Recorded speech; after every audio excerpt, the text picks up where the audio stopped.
dismiss history at our peril. Liberty Nation Radio with Mark Angelides.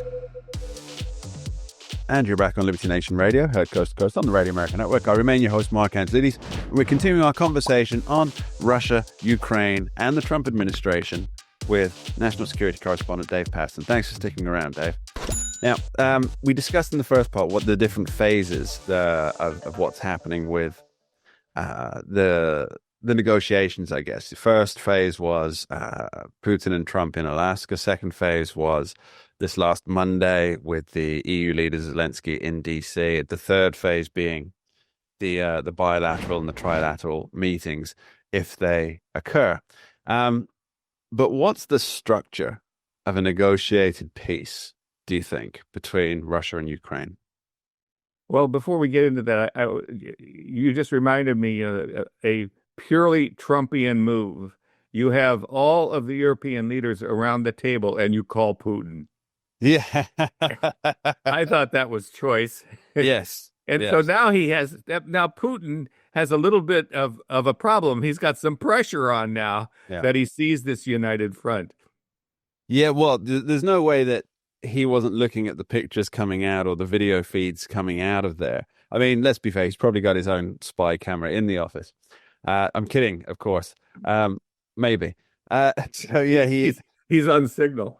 Yeah, so it's actually you call it a Trumpian move. I call it a Hunter Biden move, where he's having a business meeting and he says, "I'm going to call my father, the vice president, right now," and they know, I've got some big players involved in this. I'd better do something. And now Vladimir Putin's on the receiving end of a Hunter Biden move, as I choose to refer to it. So let's talk about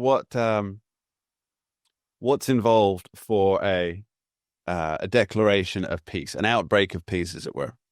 Well, I think I think as everyone is starting to realize, perhaps even Zelensky, that there's going to have to be some compromises on both sides. Now, what are those compromises going to be? Putin has signaled that, and from all of his past statements, I thought this was a big change when he talks about security guarantees for Ukraine. He's never done that before. Yeah. This is the first time that he's acknowledged that, yes, perhaps Ukraine will need some security guarantees. But there's also he's offering to send in the Red Army to to help. And Zelensky says, "Never mind, they're already here." Yeah. But I think the other is, of course, the territorial issues. Sure. And there are a lot of pundits who talk about this. I think Jack Keane,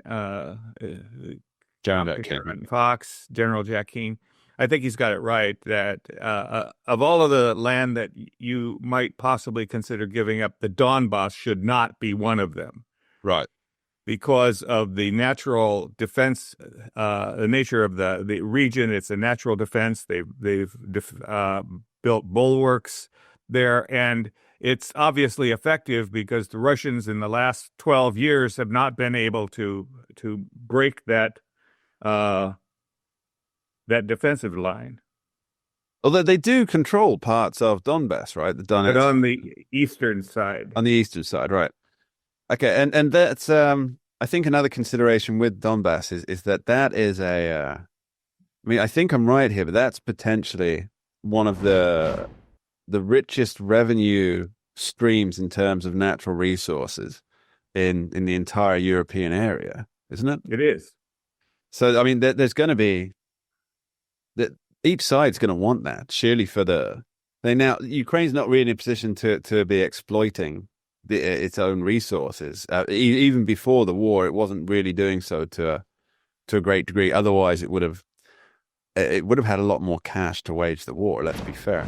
And I don't think Russia's going to be keen to pull out. They spent a lot of blood and treasure trying to get that specifically. Now, sure, it works as a natural defensive line as well, but I mean, there's at least the treasure can be recouped from that. There's another element here, and that is that, remember the raw earth metals deal, and that's where Trump wants to start to exploit the minerals and the natural resources. So that's something that needs to be considered as well. And one of the reasons why I think that it is an area that will be highly prized. So what I'm noticing is not being discussed when territories are being talked about is Crimea.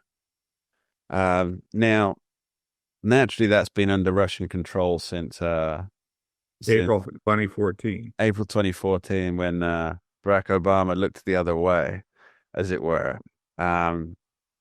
Quite a shameful act, really, as far as I'm concerned. But that's been under Russian control, but it's not been recognized as Russian to this day, has it? No. So it remains the disputed territory of or the illegitimately annexed Crimea. Yeah. So why aren't people talking about that as part of a negotiated settlement? Because there's no way that Ukraine's going to get that back. I can't see how Ukraine can realistically say,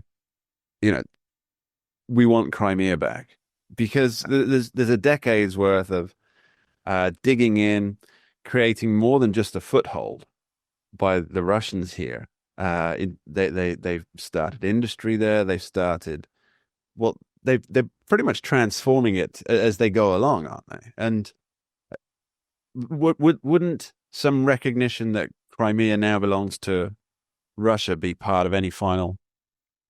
Yeah, I think realistically you would have to say that. And plus, I mean, there's greater historical precedent, sure, for Russia having some claim on Crimea as opposed to the rest of Ukraine. Yeah, just as a brief aside, there's a Flashman book by George MacDonald Fraser, which describes the Russians and their foothold in Crimea already. I mean, we go back to the Charge of the Light Brigade days here, don't we? Yes. So yeah, I can't see that not being part of the arrangement. So what else do we think will happen? What I would go after as well is the nuclear power plant, have that returned to Ukraine, and also Mariupol. Okay, because that's a Black Sea port and highly industrialized, although it's kind of in shambles now. But it was a major seaport for Ukraine, and short of that, Donbass, Mariupol, and the nuclear power plant, and then security guarantees by having European forces in the country. So that's what Ukraine would ask for a peace agreement. But as people say, this is Putin's war to end, although Donald Trump obviously suggested Volodymyr Zelensky could end the war, but that would involve some kind of capitulation. So we'll be right back with Dave Patterson discussing what Putin wants out of the deal.